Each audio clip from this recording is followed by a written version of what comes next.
नमस्कार, श्यामप्रिया किचनमध्ये आपले स्वागत आहे। मी आज तुमच्यासोबत शेअर करते आहे सोलकढीची रेसिपी, जी आपण एकदम हेल्दी आणि टेस्टी अशी सोलकढी बनवूया, जी तुम्हाला नक्कीच खूप आवडेल। सोलकढी बनवण्यासाठी मी ओल्या नारळाचे तुकडे घेतलेले आहेत आणि आपण सोलकढी बनवण्यासाठी ओलाच नारळ घ्यायचा आहे आणि हे एक अख्ख्या नारळाचे तुकडे मी घेतलेले आहेत। हे ओल्या नारळाचे तुकडे मी मिक्सरच्या मोठ्या भांड्यामध्ये टाकून घेत आहे।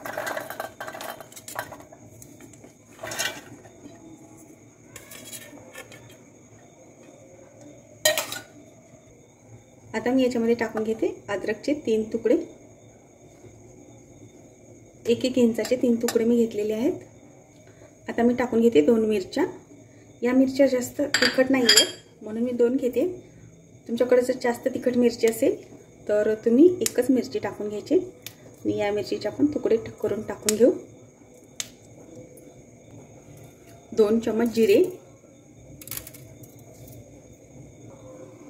मी टाकून घेत आहे। 3 चमच साखर, तुम्हाला पाहिजे तर तुम्ही थोडीफार कमी जास्त टाकून घेऊ शकता। आता मी टाकून घेत आहे लसणाच्या 5-7 पाकळ्या। आता याच्यामध्ये मी टाकून घेत आहे 1 ग्लास पाणी आणि हे सगळं आपण आता मिक्सरला वाटून घेऊ। मी मिक्सरला छान असं वाटून घेतलं आहे। तर आता हे वाटून घेतलेलं मी एका पातेल्यावर चाळणी ठेवून याच्यामध्ये गाळून घेते। आपण नारळाचं सगळं दूध काढून घ्यायचे।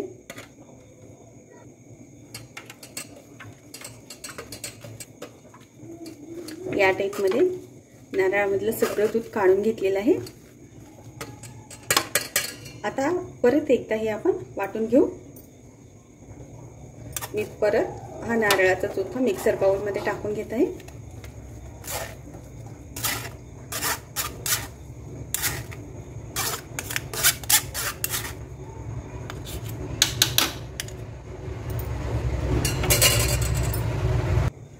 आणि परत वाटून घेण्यासाठी मी याच्यामध्ये आणखी 1 ग्लास पाणी टाकून घेते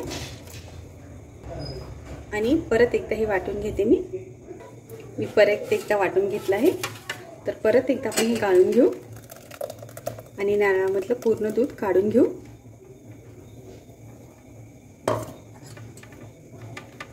या टाइप मध्ये आपण परत एकदा हे दूध काढून घ्यायचं आहे।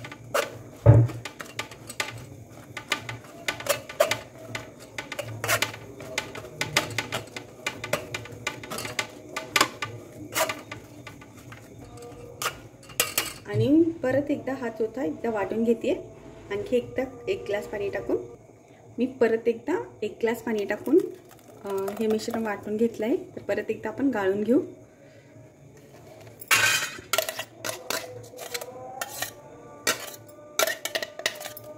असं 3 वेळेस आपण नारळाचं दूध काढून घ्यायचं आहे, म्हणजे पूर्ण दूध निघलं जातं व्यवस्थित। आणि आपण सगळं गाळून घेऊ व्यवस्थित।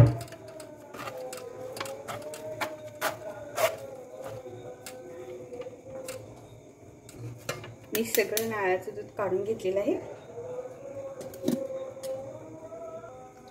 आता मी याच्यामध्ये टाकून घेते कोकमचा रस। हे फ्रेश कोकम मी अर्धा ग्लास पाण्यामध्ये 1 तास भिजत ठेवले आहे, मग छान असा रस निघतो। या टाइप मध्ये कलर खूप छान आलेला आहे। तर मी हा रस गाळून घेते। गाळून आपण याच्यामध्ये टाकून घेऊ।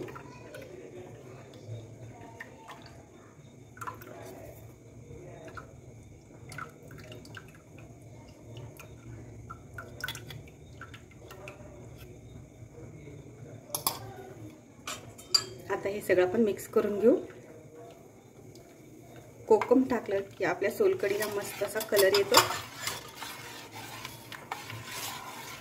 गुलाबी दिसायला लागते। आता मी याच्यामध्ये टाकून घेते चवीपुरतं मीठ आणि परत आपण हे सगळं मिक्स करून घेऊ।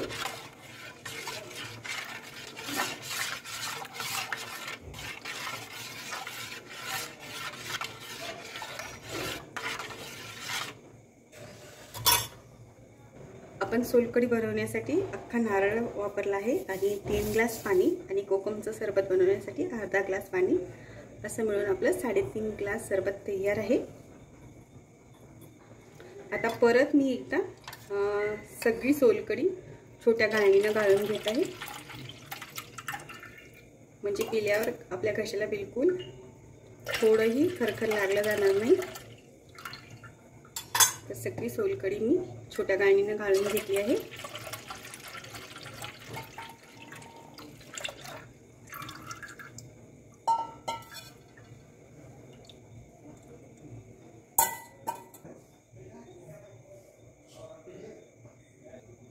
आपली सोलकढी तयार आहे।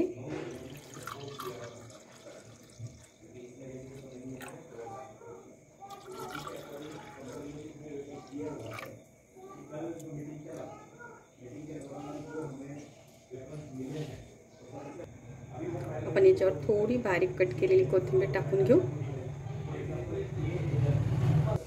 पिताना आपण याच्यावर थोडी बारीक कट केलेली कोथिंबीर टाकून घेऊ। एकदम टेस्टी आणि एकदम हेल्दी अशी आपली कढी तयार आहे। तर तुम्ही पण नक्कीच ट्राय करा आणि तुम्हाला आजची ही रेसिपी कशी वाटली तेही सांगा। आवडली तर नक्कीच लाईक, शेअर आणि सबस्क्राईब करा।